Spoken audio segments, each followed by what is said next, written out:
Hello there. I hope everyone's doing well today. Today, I want to go through just a brief, kind of generalized history of Mesopotamia, and this is going to be focused on different ages it's been broken up into. So, like the pre-pottery age, pottery, Neolithic age. So a lot of these are distinguished by material culture. And what material culture is just artifacts, actual things that people used, physical artifacts, not writing, like pots, tools, things like that. So we're gonna start at the beginning, and we're just kind of go through like how Mesopotamia evolved over time when it comes to my hair sticking straight up. With that, when it comes to like how they evolved and progressed in their civilization throughout history. So I hope that you enjoy this lesson. We're gonna start with the pre-pottery Neolithic Age.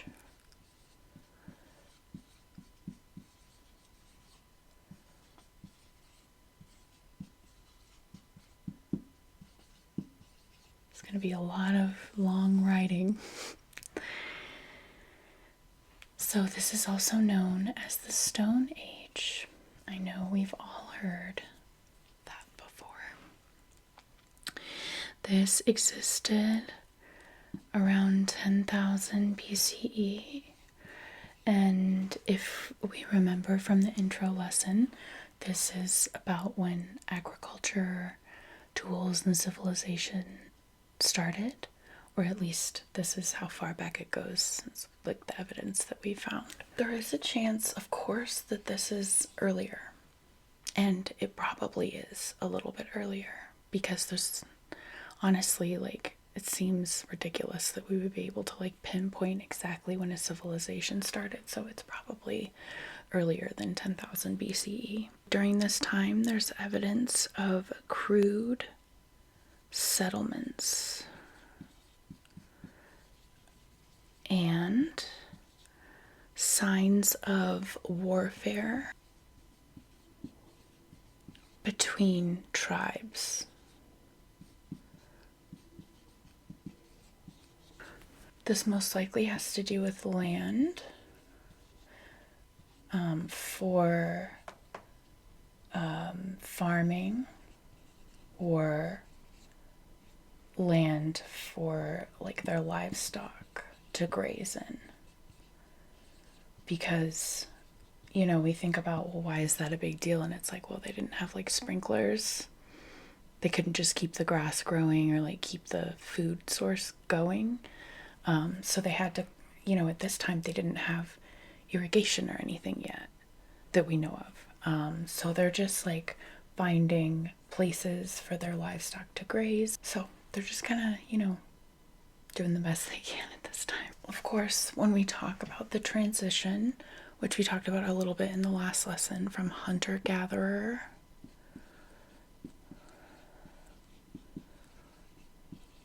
to like a settlement, this is a very slow process. So while they're growing a few crops and they're doing animal husbandry, which is just taking care of animals and encouraging their health so that you can take advantage of that. They just kind of slowly started doing this, but they were still hunting wild animals and gathering foods to supplement the things that they couldn't get, because this isn't a big operation or anything. They're just kind of starting to figure this out. So this is a very slow process. Next, we're gonna look at the pottery Neolithic Age.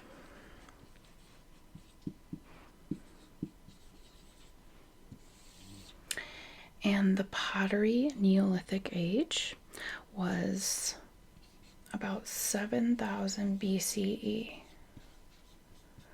So roughly 3000 years after this. So this is kind of when a very specific culture begins to emerge from the Fertile Crescent.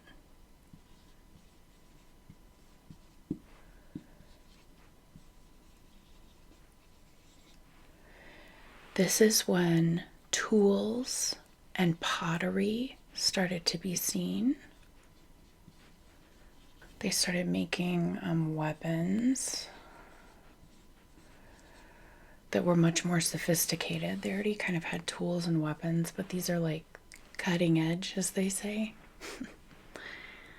It's not a pun, but it kind of is on accident. So during this time, food production was basically animal husbandry. So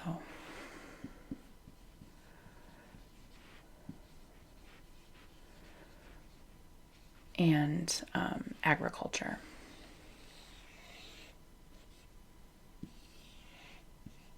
Those two things. During this period, that's pretty much how they fed their communities. So obviously the hunter-gatherer attitude had kind of stopped at this point, and people were just really just living in communities permanently, so they weren't traveling around anymore. Pretty standard civilization evolution, right? So next is the Copper Age.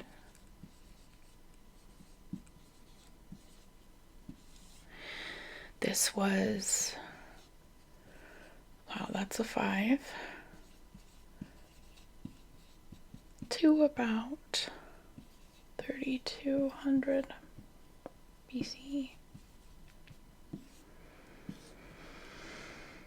So only a little over 1,000 years later.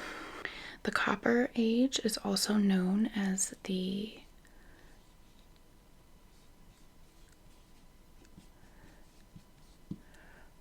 Chalcolithic period because of the transition from stone tools to copper.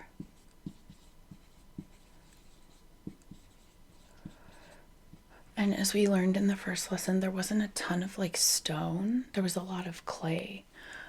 But so they began to make copper tools. This Copper Age also includes a really famous site in Iraq where like the biggest amount of artifacts were found. This huge cache of artifacts. It's this really famous site. It's called the Ubaid period, and it's named after where the artifacts were found. Tel Al Ubaid, I believe. If I'm saying that wrong, I'm really sorry. And so all these artifacts were found in this time, in this area, for the time where temples, like the first temples, were being built in the cities. And this is kind of like, you see the transition from scattered kind of villages and settlements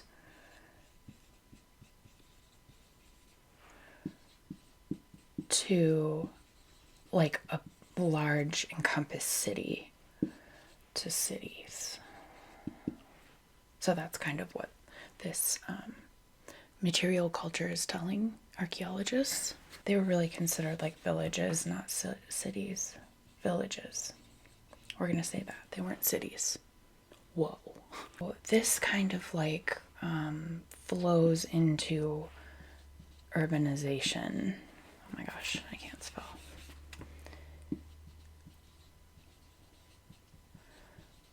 So this is what this whole thing kind of transitions into, like the process of urbanization. So they were trading a little bit at this time, and as we talked about in the first lesson, trade kind of gives way to prosperity. So these villages in between these two rivers were very prosperous at this time, very urbanized, and like it was like the most, the richest like society at that time.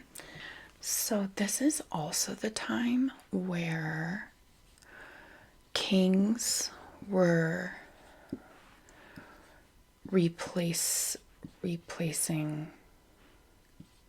priests. And we talked about that too. So during this time, kings were coming in replacing priests. The wheel was invented during this time, as was writing in this region. These were both invented by the Sumerians. And again, we'll talk about the different cultures, and I'll probably break it up in like a religious sense. So like the different beliefs that they had, we'll kind of talk about those in groups. Otherwise, it's just going to get really confusing. So the first war was recorded during this time. And that was between Sumer and a place called Elam, or kingdom. Sumer won. The increased prosperity gave these people the chance to make things like children's toys,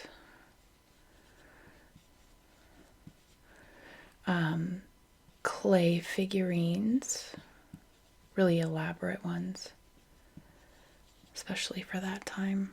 Really sophisticated pottery. Children's toys included like dolls. And then also, as we talked about before, the use of like a seal, where you can like put your own family seal on something. That started here. I think that's so cool. I really didn't know that.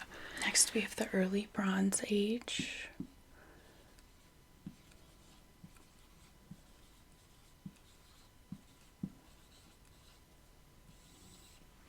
So obviously during this time, bronze replaced copper tools.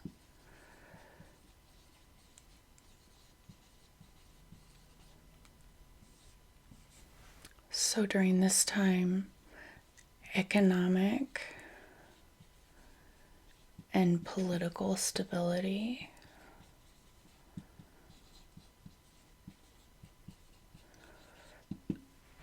allowed the Akkadian Empire to rise. So that gave way to this empire being able to exist.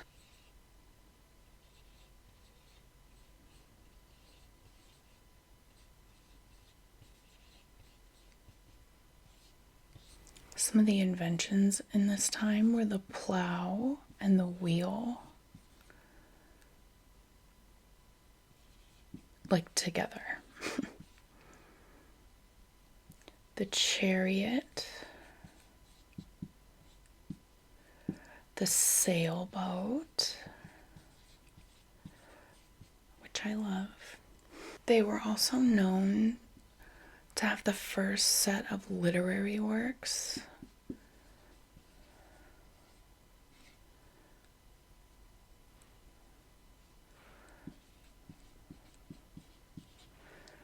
From an author that was a woman called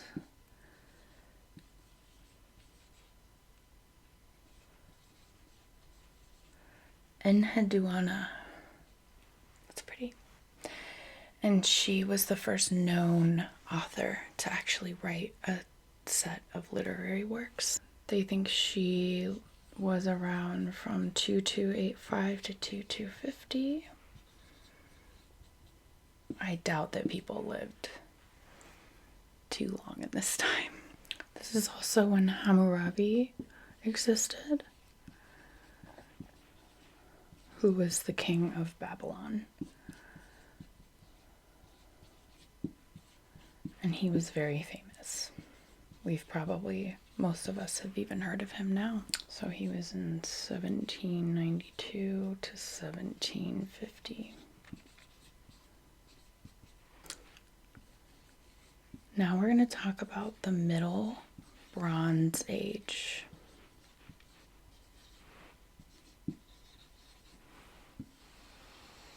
The Middle Bronze Age is really classified by the Akkadian Empire expanding,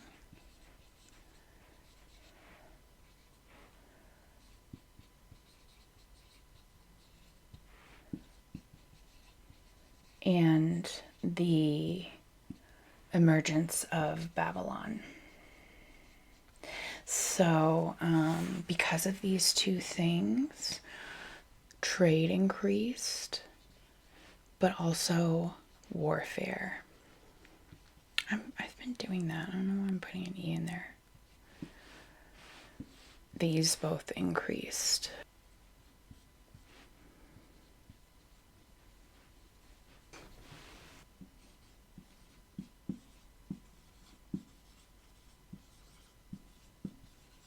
Next is the Late Bronze Age.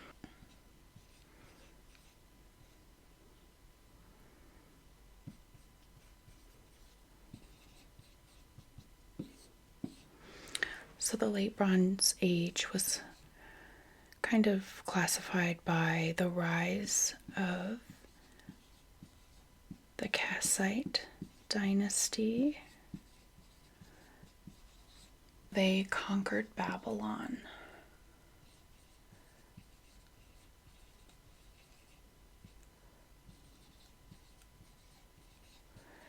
And then they kind of spread their culture, a rich culture around this area, and education.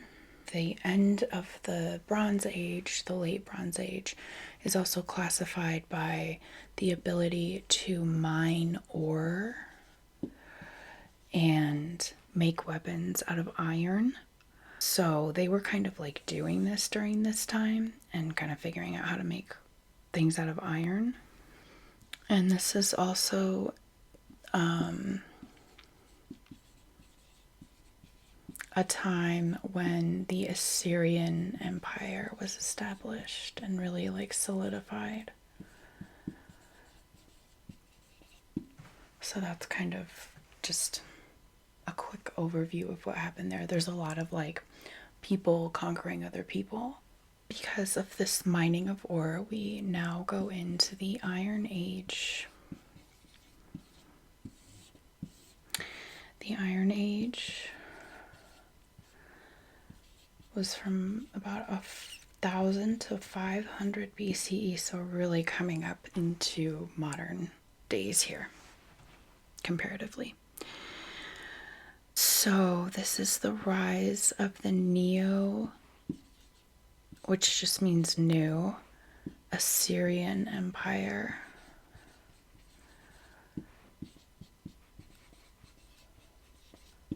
The rise of this empire was quickly followed by its fall because of constant attacks from neighboring civilizations, or empires, you could say. The Babylonians were some of the people that attacked this region, and they kind of like prospered during this time. So the Neo-Babylonian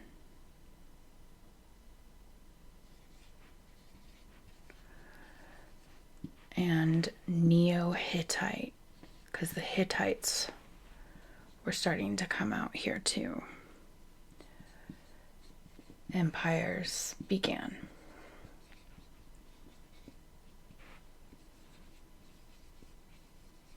So, New Babylonian and New Hittite empires started at this time. So there was like a conflict during this time where the Babylonians destroyed Israel.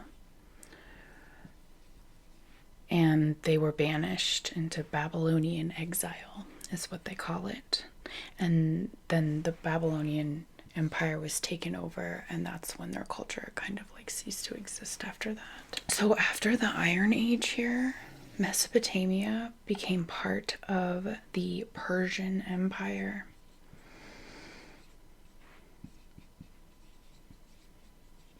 And Mesopotamia kind of like fell at that point, and their civilization ceased to exist after that. They were just kind of taken over by other conquering civilizations. So this was just a very brief, basic history of Mesopotamia and kind of the changes that they went through before they were conquered and taken over by the Persians. And we'll definitely get into each like place. Part of the thing with the different areas like Assyria and stuff like that, Sumer, are that they were like separate and they were in different regions. Some of them existed at the same time, but then they were like taken over by other